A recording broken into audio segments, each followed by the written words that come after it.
Speak what is true. Here's my heart, Lord. Here's my heart, Lord. Here's my heart, Lord. Speak what is true. I am found, I am yours, I am loved, I'm made pure, I have life, I can breathe, I am healed, I am free. Here's my heart, Lord. Here's my heart, Lord. Here's my heart, Lord. Speak what is true. 'Cause I am found, I am yours, I am loved, I'm made pure, I have life, I can breathe, I am healed, I am free. You are strong, you are sure, you are light, you endure, you are good, always true. You are light, breaking through.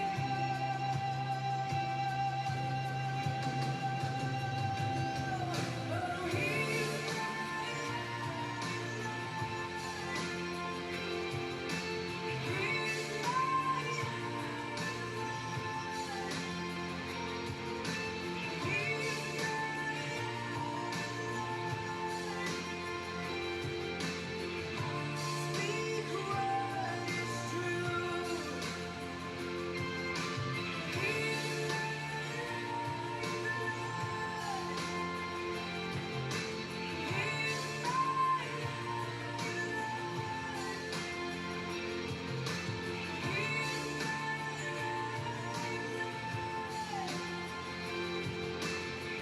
Speak what is true.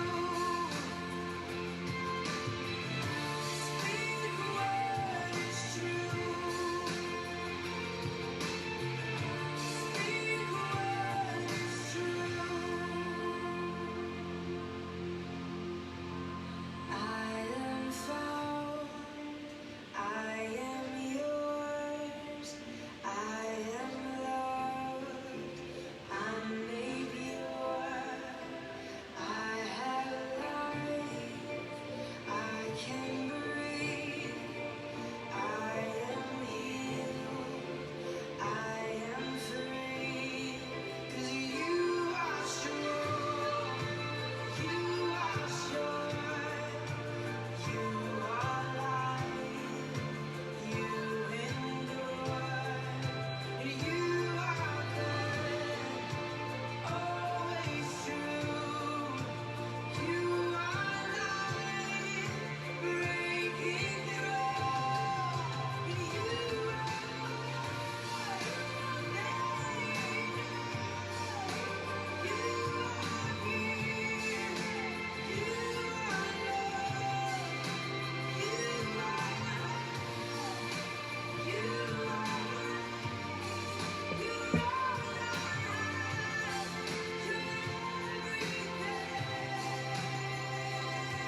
All right, let's all raise our voices and sing together.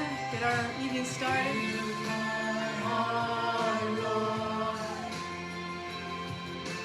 Here's my heart, Lord. Here's my heart, Lord. See what is true. Here's my life.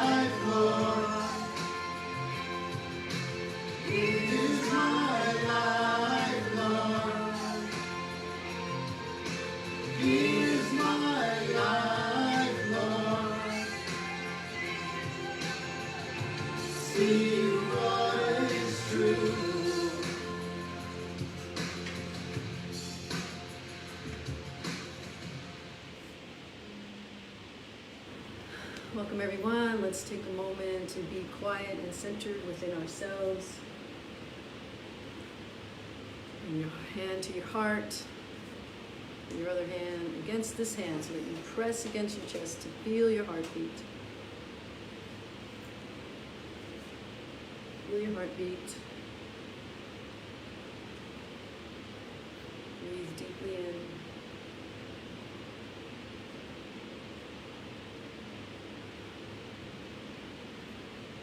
Tonight we're centered on prayers that are deep in our hearts, within the hearts of our loved ones, and especially for the people of Surfside and Miami, and for people everywhere who are in war-torn countries, in domestic violence situations, anywhere where there's something other than peace. We try to be those conduits of peace, instruments of peace.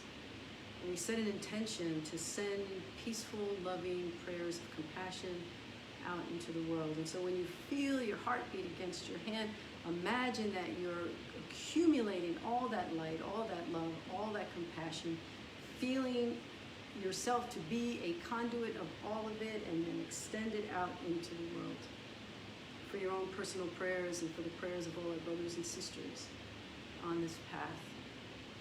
For people we care about, for people we don't care for. Let's pray for all of them today. For the blocks to love that we have. We pray for the melting away of all our resistance, so that all our relationships become holy, all our interactions become holy, all our thoughts become holy, just one thought at a time, one intention at a time.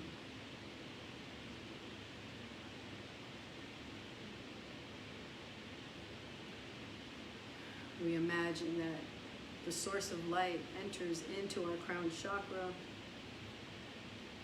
moves into our third eye, and then settles in our heart, so that we feel a beam of light, not just see it, but to actually feel this beam of light moving into our upper chakra system.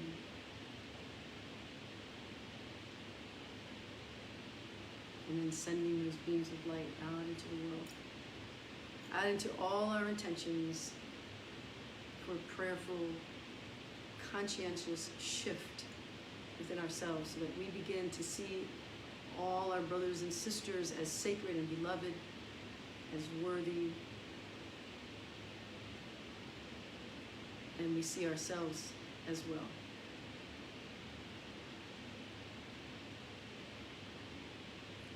Feel your heartbeat, take a deep breath, and come together here in this moment. So welcome everyone. Happy Thursday, happy Holy Thursday to my Miracles with a Twist family here and there. It's good to be together. It's always good to be together on Thursday. This is a time when we remember that we're family, that we remember what our intentions are, what we have set out to do from the very beginning, from the day we started with lesson number 1, whether it was this year or 25 years ago or 50 years ago, that we always set this intention to walk the talk, to not just read, but to incorporate our lessons so that it becomes just a way of being, it becomes a part of who we are.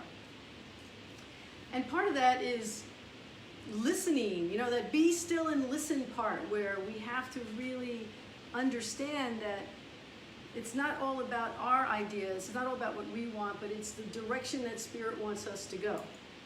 And every week when I get ready to start this class, I have this little struggle within myself with what I want to talk about versus what I'm led to talk about. And so I always say, I am not the boss of me when it comes to Miracles with a Twist. So I'll tell you the direction we went this week. If you're following the text challenge, we're on chapter 18. So I wanted to do some chapter gems catching up, because we haven't done any chapter gems referrals since chapter 15. So I was going to sort of brush through 16, go over 17, and catch us up.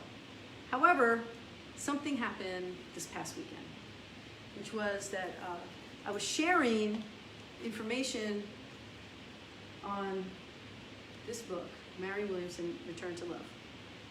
And a friend of mine asked me to read about holy relationships. So we opened up to this section, the holy relationship.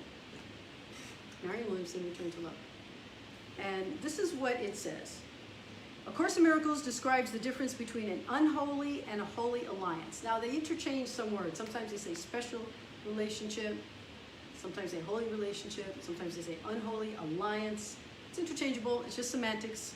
It's all a matter of understanding how we break it down to understand the quality of the interaction that we have with other human beings, regardless of how you describe your relationship. So this is what it says. But holy and special alliance are very different.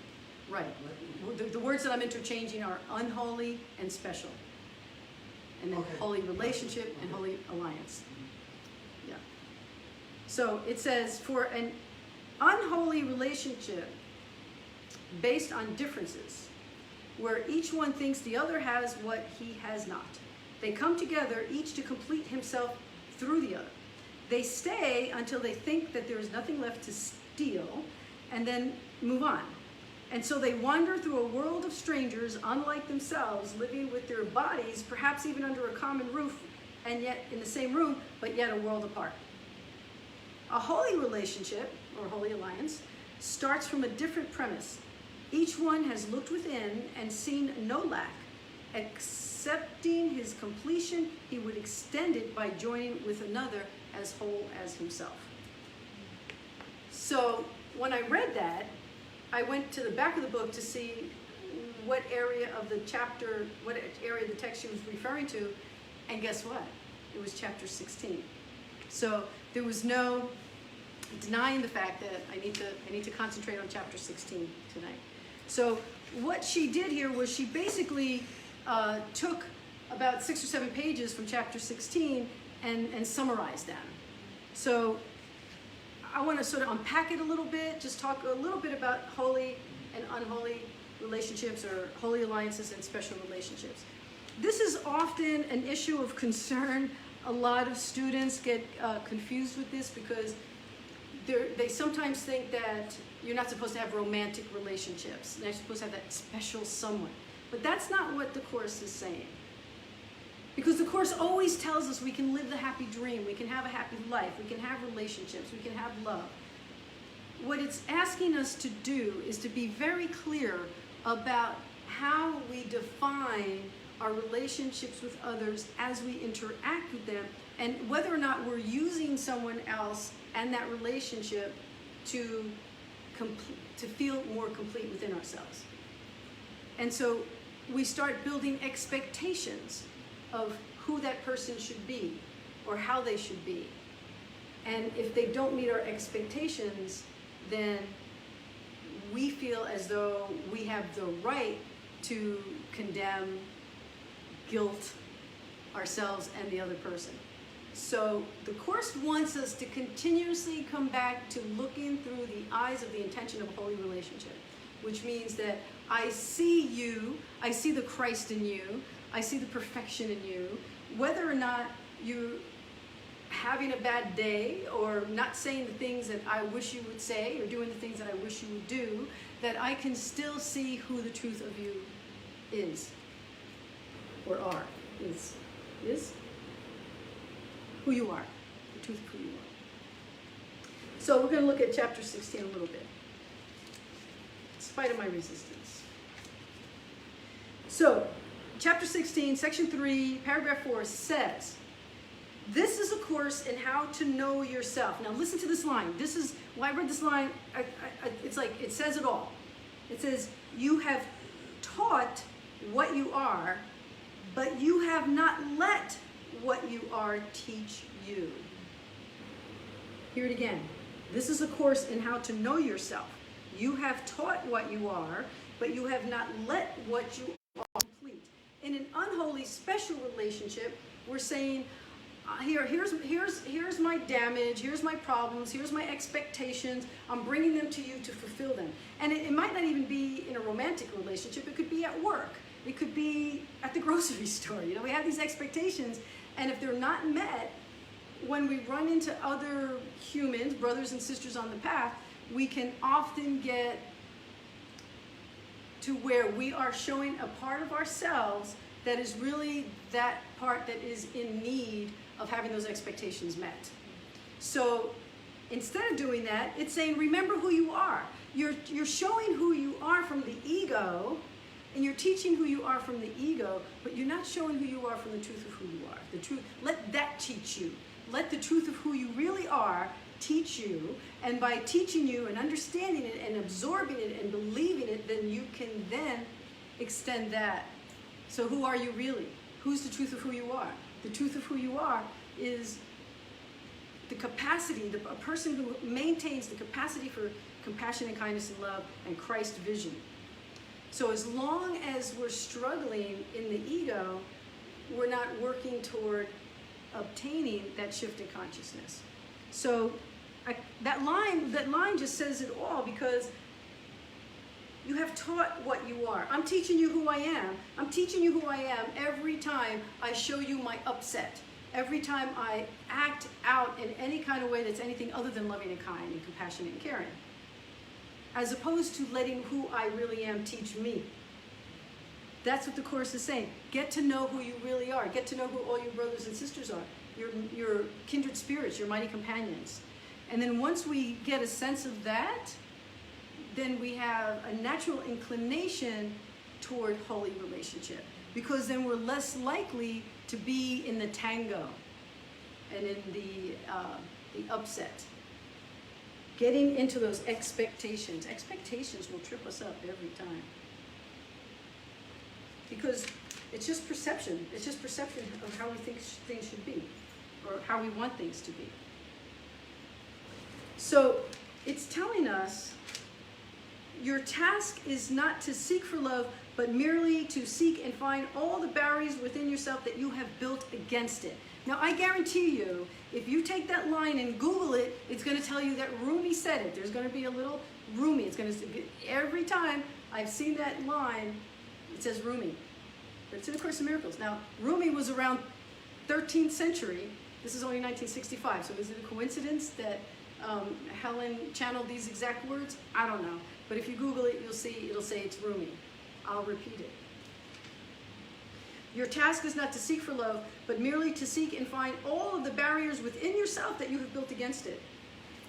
Again, in the holy relationship, you are taking responsibilities for those barriers. You're looking at those barriers. You're making the decision to dismantle the barriers that you have built against love. And I actually love the fact that it's confused with Rumi, because I think Rumi lessons are very similar, if not compatible, almost exact to A Course in Miracles. In fact, I posted a Rumi today on Facebook, and it said, let the caller disappear, the caller and the called, until you're in the disappearing into your quest for God. That's not exactly how it said it, but it's to that effect. It's very similar to what the Course is telling us. The Course calls it the holy instant, where we get lost in that moment of complete connection. And so when we're looking at holy relationships versus the unholy or the special relationship, we're not using another person to take our blocks away. We're taking responsibility to dismantle those blocks ourselves, to find a way to heighten our awareness and to look within at what that is. Thank you. This is why I need those little magnets that Lisa got me. Thank you. I gave away my notebook to you. So let's see, what else do we have here? This line, next line I wanted to say is on 340, page 340. There is no veil the love of God in us together cannot lift. So that veil is that veil of that kind of like bringing the window, the curtains down, closing our blinds and not seeing the truth of what's really out there. So lifting the veil of our projections, our projected concepts of who you're supposed to be, those walls we build between us and others, because they're supposed to be a certain way, you're supposed to look a certain way, do things a certain way, and it's hiding the truth of who you are. There's another part in the Course where it says don't Focus on the frame. Focus on the content. That love is about content, not what it's framed in. And so the framing often in our relationships is everything we want it to be and how it's supposed to be. The holy relationship is just about looking at ourselves, working on removing those blocks to love, and then with those blocks removed, we lift the veil, and then we can see each other more as that holy brother and sister, the holy alliance, the beloved, the true beloved. It is impossible to let the past go without relinquishing the special relationship. For the special relationship is an attempt to reenact the past and change it. Oh my God, that is like, think about this. Think about how often, how many times have I said this? You just marry the same person, different accent, right? Over and over, you make the same, you make the same decisions over and over again without making the change within yourself that is necessary in order for you to be the true reflection of holiness with another person. So if we're not willing to do that work, then we're just going to reenact the past. Like this happened 20 years ago, and I'm doing it again. I'm still doing it because I have not changed my vision. I have not changed my expectations. Ernesto stopped by to say hello. This is a little commercial interruption by Ernesto. Oh, we have a special guest here tonight. Ernesto has a new friend. I'm going to interrupt myself to. Can you bring her to me? We're gonna introduce you to Ernesto's new friend. They have a holy relationship, and I'm going to tell you why I know it's a holy relationship. Is because Ernesto does not mind anything that she does. This is little baby. She's 2.5 pounds, and yesterday she was trying to get to me. She couldn't get to me, so she climbed on top of Ernesto, and she used him as a ladder, and he was fine with it. He was fine. He was gracious and kind. He saw the light in her, because he knows that she is beloved. That she. So this is my guest for a few days. And, so I think animals are such a great representation of kindness and caring and unconditional regard for one another. So that's been fun. Okay, so here's another thing. The past is gone. Seek not to preserve it in the special relationship that binds you to it. So it's a consistent message here. It's reminding us that as long as we do not forgive the past, as long as we hold on to those things that occurred that gave us the opportunity to see what our blocks are, gave us the opportunity to see what it is that we need to correct within ourselves, where we need to shift our consciousness, but instead we blamed the past, the relationship, the person, the people, the whatever it is, and if we're stuck in our blame mind, or we're stuck in our victim mentality, we're not going to make the shift. We're not going to take those blocks and work on removing them. And so we start using the past as the light. There's a section in chapter 14 that says, I don't know what's going on right now, but I'm not going to use the past as the light to guide me. The past is not the light to guide you further. What guides you further is your own introspection, your own decision and consciousness to shift, to see things differently, and to do things differently.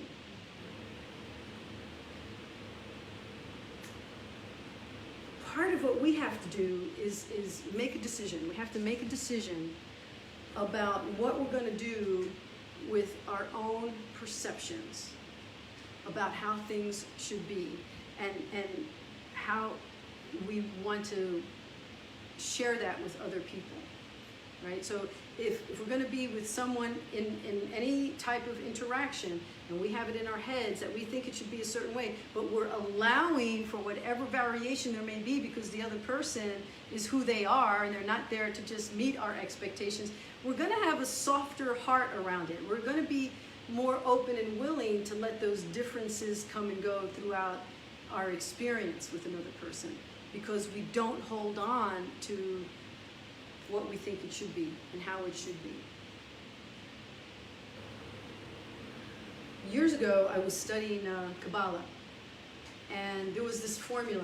If anybody's ever seen the Moses Code, I know I showed it here one time for LMC. There was a movie called The Moses Code with James Twyman, I think maybe Wayne Dyer. And what they realized was that most of the Hebrew scriptures were based on formulation around letters, words, and numbers. And they call it the soul's code. And if you study Kabbalah, you can actually find a code for your own birth name. And I don't remember the formula, but the Kabbalah Center put it out. So there's 72 names of God based on this formula. They call this sacred soul technology. And so I did the formula years ago. Don't remember how I did it, but I did it. And my name, it tells you like what your challenge is for your life. Tenzo, you're gonna laugh at me. So my name is Yud Yud Lamed. The formulation of my name comes out to this. And what does it mean? Letting go. Letting go. Learning how to let go. So I always say let it be, right? Just let it be, whatever it is. But the truth is, there's things we do have to let go. There's things about the past we have to let go. Whether it's because we're romanticizing them, or because we have not yet forgiven them, or because we have not yet forgiven ourselves. We're using the past to define how the future should be, instead of doing the work to clear our own blocks, to heal our own selves. You know, we talk about not using the word ego so much this year. We've been using subconscious programming. And understanding that as adults, when we get to be adults, we can understand that we got here because of the conditioning that we had as children.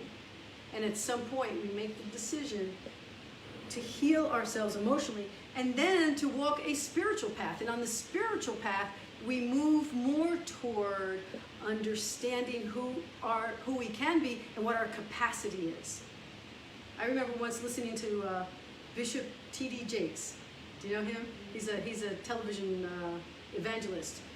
And he once said that we all come with different levels of capacity for love. And he said, you got your 2-pint people and you got your 5-gallon people. And if you're a 5-gallon person, just be all that loving, but don't expect a 2-pint person to give you 5 gallons. We have to just accept people where they are. But we can only do that when we accept ourselves for where we are and do the work that we need to do to get to a place of higher consciousness. And we do that by knowing what our blocks to love are. If we don't know what they are, then we're just going to keep repeating the past. We're going to do exactly what this says. We're using the past as a guide. We're not lifting the veil. That veil is the past. It's like a curtain. When I first moved into this house, the lady who lived here hadn't been in here for 2 years. The house was grungy. It was grungy.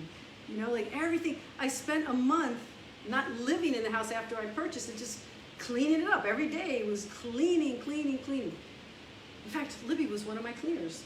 That's how I met her. I hired her. And she came into, you don't know, everybody here knows her. Anyway, so she might even be on. Libby, my grasshopper. Anyway, the house was grungy. And now if I had not cleaned my windows, I would assume that this was a very dreary neighborhood, because all I would have seen through those windows was a bunch of grunge.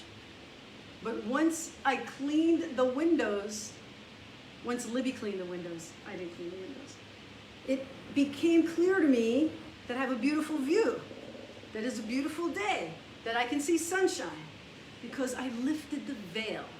I had to lift the veil. I had to wipe away the grunge.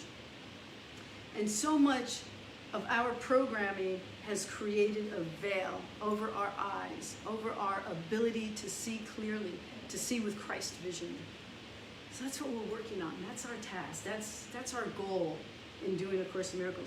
And so when I was hesitant to talk about special relationships, it was because there are times when we really do need to be very individualized with another human being, because we're living under the same roof, we're taking vows, we're breaking vows, you know, whatever is going on in the relationship. And it feels as though, for some people, from what I've heard, have told me that they think that A Course is telling us not to have those kind of relationships, but it's not. I just want to be clear about that. It's just saying that regardless of how you define your relationship, you just have to maintain your own level of self-awareness around how you're interacting You know, it just hit me that it's very similar to, I don't have any children, but I'm thinking about like the way parents are with children, which makes sense because the child replicates that in an adult relationship. But there are parents that you know, they have children, and the children are clearly an extension of the parents, right? And so that's a special relationship that the parent has with the child. And then there are parents who have children, and they can love them and guide them, but let the child be who they are, not a reflection of the parent, and the parent isn't all anxious about them being a reflection of them. And my point in saying that is that it's just like the Course isn't saying don't have children either. Right. But it's the same principle as applied. It is so, what you're saying is so important, Ben. It's so important because there's generations, multiple generations of repetition of abuse or neglect or even just unkindness. You know, well, I'm going to, treat my child this way because this is how I was treated. Instead of getting to a point where you decide you're going to break the pattern and just let them be.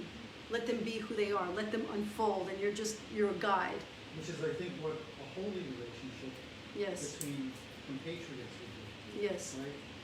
The unfolding of who you are in my life as we are without so much projection.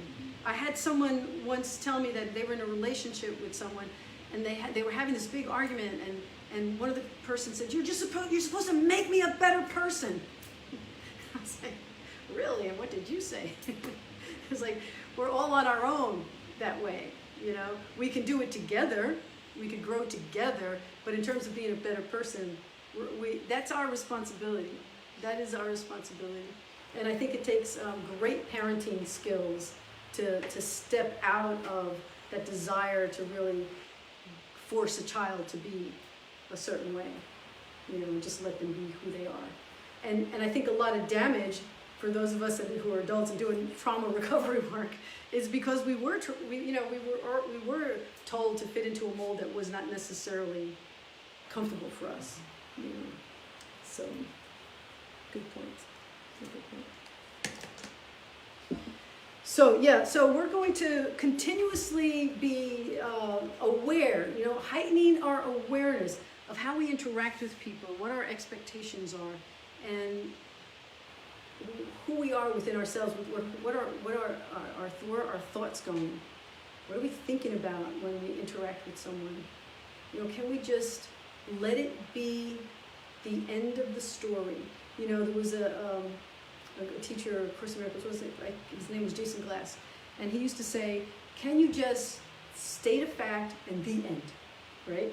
So Tanzu and I, we did this thing, that's it, end of story. Do I have to tell you how she annoyed me? Do I have to tell you everything she did wrong? Because she did.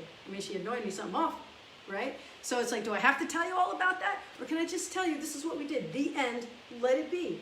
Because so much of the time, we want to gain alliances whenever we're upset with someone.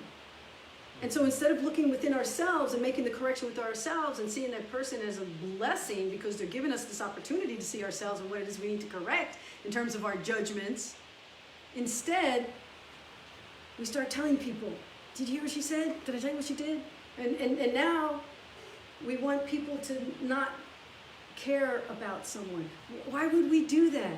Why would we set someone else to be uncared for? Just because we had a moment, just because we had an unpleasant moment that was really our own responsibility to tend to. So, as I was looking at that, as well as the lessons that were coming up, I realized that everything is such in divine order because the lessons this week sort of correlated with what we're talking about in chapter 16. How beautiful is that? So we're going to take a look at a couple lessons. Let's look at lesson 158, just a little bit. I'm just going to do one line, which is paragraph 7 in lesson 158, which is, today I learned to give as I receive. And paragraph 7 says this: Christ's vision has one law. It does not look upon a body and mistake it.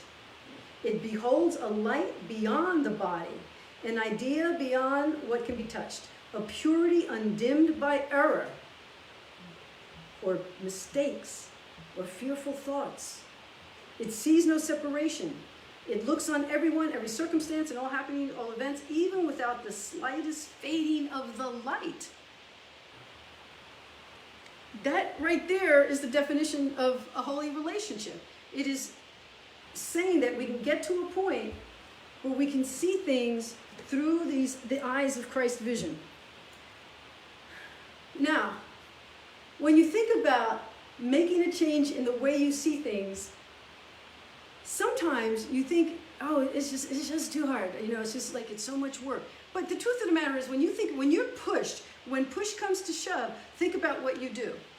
COVID was a great example. COVID made us change like overnight. I was just talking about this with my friend Maria, who's the executive director at the nursing home where I work. And we were saying on March 11th, 2020, we went walking through the halls, kicking everybody out. Out, out, out, out, out. That's it. All visitors, all vendors. We changed everything in one day. We changed everything, all the protocol, all the procedures, everything we did and how we did it and how we saw it. Everything got changed in a moment's time because we had to. Because we had to. Push came to shove. And then all of us started looking at the world differently. We started interacting differently. Whoever heard of social distancing before? We started doing things differently. We started learning how to Zoom, right? I never knew Zoom before. And the way we even talked to each other was different. There was this funny meme on Facebook where this guy was having an interview on a Zoom. He was having a Zoom interview.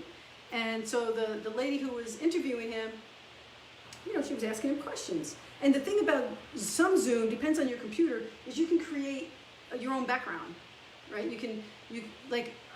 When I used to do Zoom with my students, they would have Zen type of things in the background, and they would have these beautiful pictures, and we always say, what a beautiful background. So in this meme on Facebook, this guy's having an interview, and the woman says, well, tell me about your background. He goes, oh, it's Mount Everest. So it's like, that's how we're talking now. It wasn't, this is my resume. He thought she was asking about his actual Zoom background. And then the other day, I was at a coffee bar with Kim, and she was very polite, waiting online. You know, you go to a little coffee bar, and people are like choosing their coffee, and then they're choosing their sugar, and then they're choosing the creamer, and everybody just stands online waiting for the person in front of them. Well, I kind of stand next to the person who's up next. So we're kind of doing it together. You know, like, hello, good morning. And I wanted to reach for something, so I said, oh, excuse me, I'm going to reach past you for the sugar, thinking that's the polite thing to do. And what she said to me was, oh, it's okay, I'm fully vaccinated. And I thought, this is how we talk now. Like, we have changed the way we think about things, the way we talk, because of COVID. So why can't we change the way we think because of our spiritual path? It's just a decision. It's just a decision. COVID made us do it. COVID put us in a position to feel like we had no other choice. And now we're noticing after a year's time that we're even changing the way we think and the way we talk to people. I said, excuse me? She thought it had to do with vaccination. So we are capable. We're very capable of making a change in a moment's time and seeing things differently, because we see the world differently. We've been seeing it differently for the last year. So that's what it's asking us to do. It's just asking us to concentrate on the concept of Christ's vision. Time check, please, Desiree. Okay. All right, lesson 161, thank you. So this is really beautiful, lesson 161. It's today's lesson. Give me your blessing, Holy Son of God. And so what this is doing is it's reminding us that in our holy relationships, whether we define them as that, whether we see them as that in our relationships with one another, we can see whoever we're interacting with as a blessing, as a holy son, daughter of God. So this is part of our practice, is to have our vision. Today we practice differently and take a stand against anger and fear. Here is salvation in simple words in which we practice with today's idea. Here is the answer to temptation, which can never fail to welcome in the Christ where fear and anger had prevailed before. Give me your blessing, Holy Son of God. So I'm going to skip around a little bit here. I'm going to go to paragraph 8. Who sees a brother as a body, sees him as a fear symbol, and will attack because he beholds in his own fear external in him, poised to attack and howling to unite with him again. That sounds very dramatic, but I think sometimes the dramatics of the wording is almost a little bit tongue-in-cheek so that we get the picture. So I mean, almost like you formulate a picture. You know, if I have a special relationship with you, if my interaction with you is based on my expectations of you, then it is sort of like I'm ready to attack. I'm coming to you defensively because I already am wondering whether or not you're going to let me down. You're not going to meet my expectations.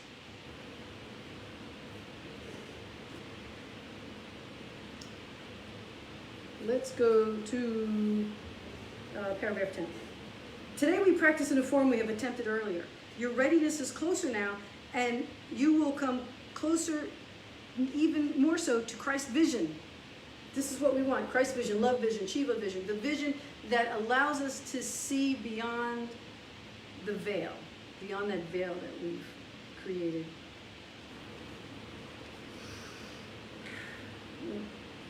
If you are intent on reaching it, you will succeed. Today. It says if you are intent on reaching it, you will succeed today. Right now. Confession. I didn't succeed today. I didn't succeed today. Why? Well, because I have not removed all those blocks to love. I have not stopped having expectations. It's part of why we call it spiritual practice, because we're working toward it. Select one brother. Okay, so here is an opportunity for you. Okay, just take a moment. Think of someone. Close your eyes. Take a deep breath.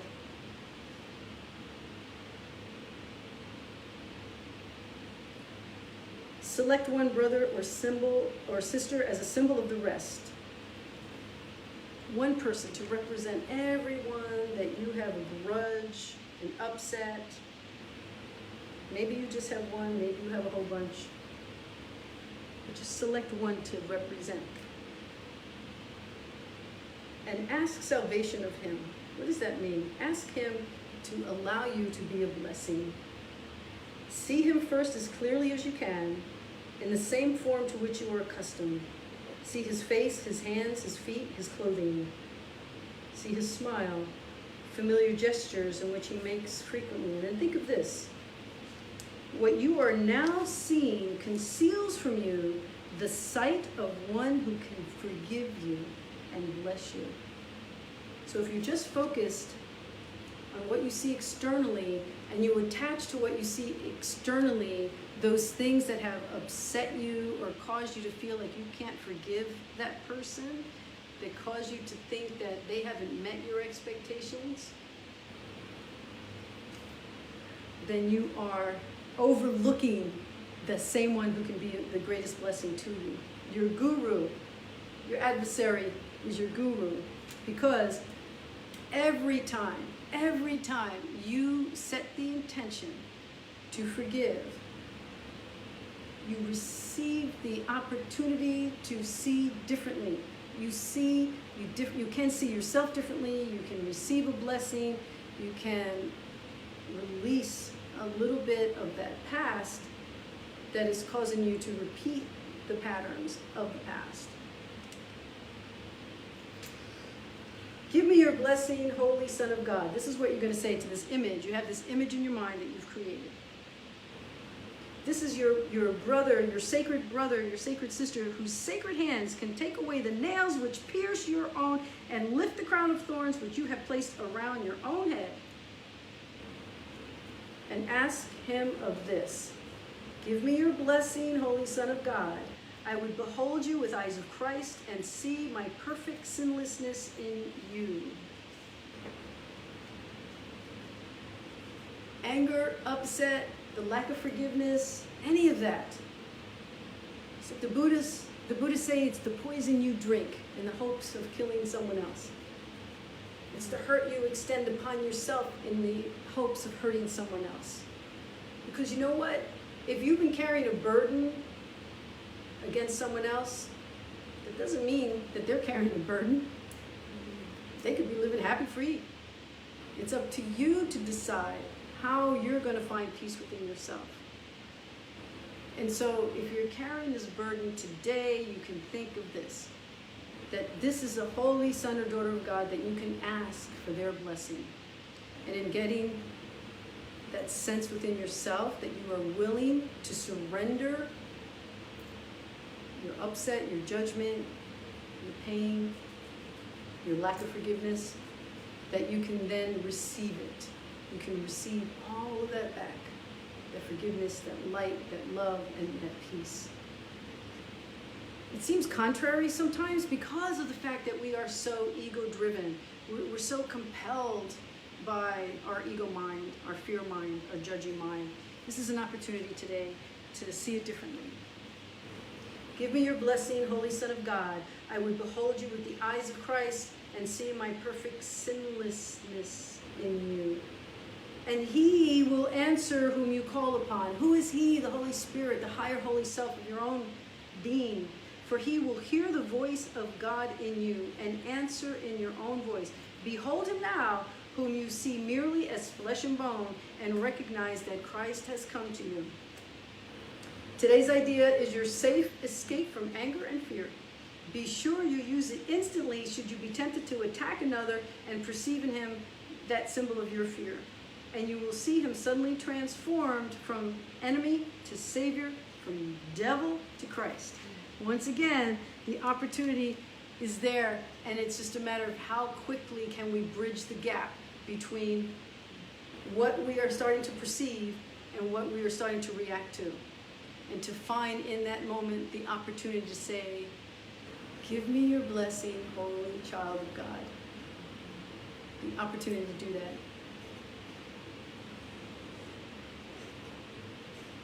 So we take this idea and we set the intention to use it tomorrow, tonight, but tomorrow probably. Because tonight you're probably just going to sleep after we do this. And then tomorrow you'll be in the day, you'll be in the world, you'll be interacting. And I promise you, there will be an opportunity. The opportunity will present itself. And you get to watch yourself, heightening your awareness. I know we can do this. We're on this path together. Do we have any comments, questions?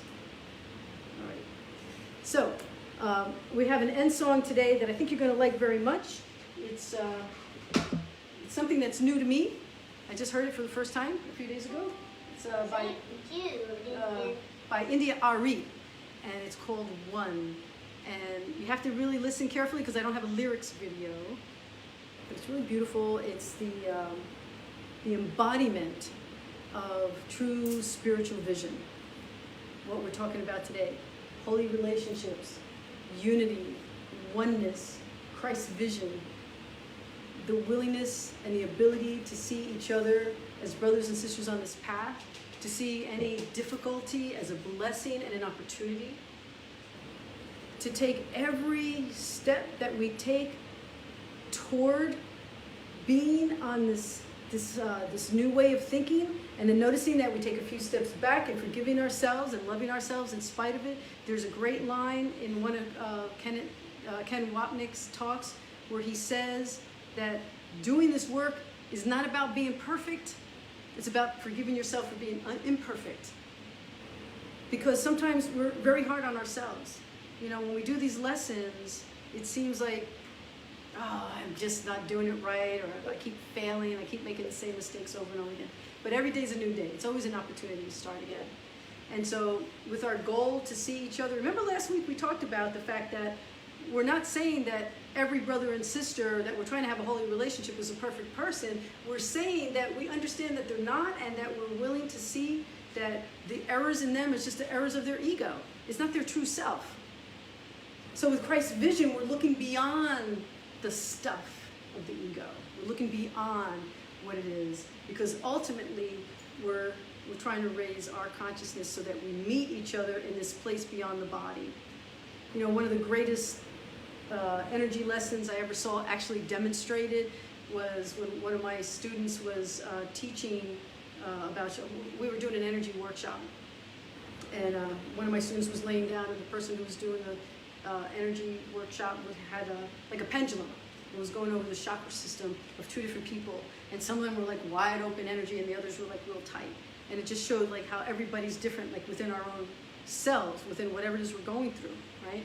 But then when it got beyond the crown chakra, everything was open. Everything was wide open. That's the place of unity. That's the place of oneness. That's the place of where we are all exactly the same. And that's what this is telling us. That's what this is telling us. The Course in Miracles is telling us, look beyond this stuff. And we're going to this area here where we are united. And we will ultimately be joined. So we're looking for that. Let's listen to this.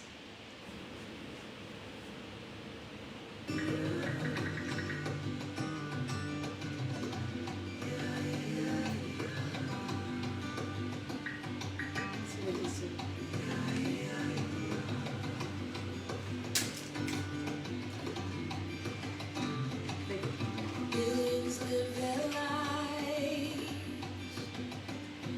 Yamaha, but Krishna or the Buddha all the way. Still some believe it's right to say in the name of Jesus when you pray. We are a humankind of 7 billion. So many different races and religions, and it all comes down to one. Some say God's a hymn, still many believe that he is a her. Does God live in our heart,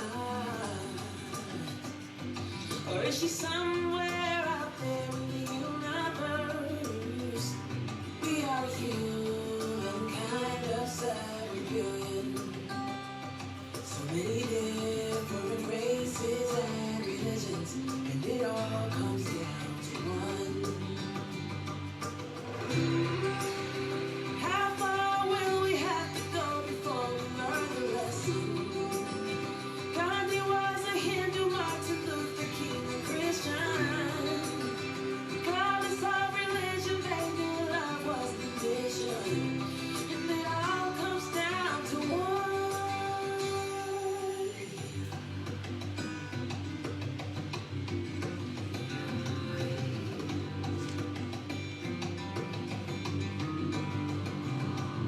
Is there no God at all? Or a pantheon of gods up in the sky? We can heal our broken heart if we give up the desire to be right. We are a humankind of 7 billion. So many different races and religions, and they all want the same things: health, love, prosperity, and peace. Tolerance is the seed, and the gift of pure acceptance is the tree. We are humankind of 7 billion. So many different races and religions, and it all comes down to one. Whether you are red, brown, yellow, black, or white, man with a husband or a woman with a wife, we can debate until the end of time who's wrong and who is right, but we can see ourselves as one. 'Cause it all comes down to love.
And we'll end with these words. You are as God created you. Let knowing this dispel the light. In the darkness to be no more. The light is come to bless the world. For you have recognized the Son of God in one another and in yourself, and in that recognition you see your blessing. And amen to that. Amen to that. Thank you all for being here. God bless you. See you next week.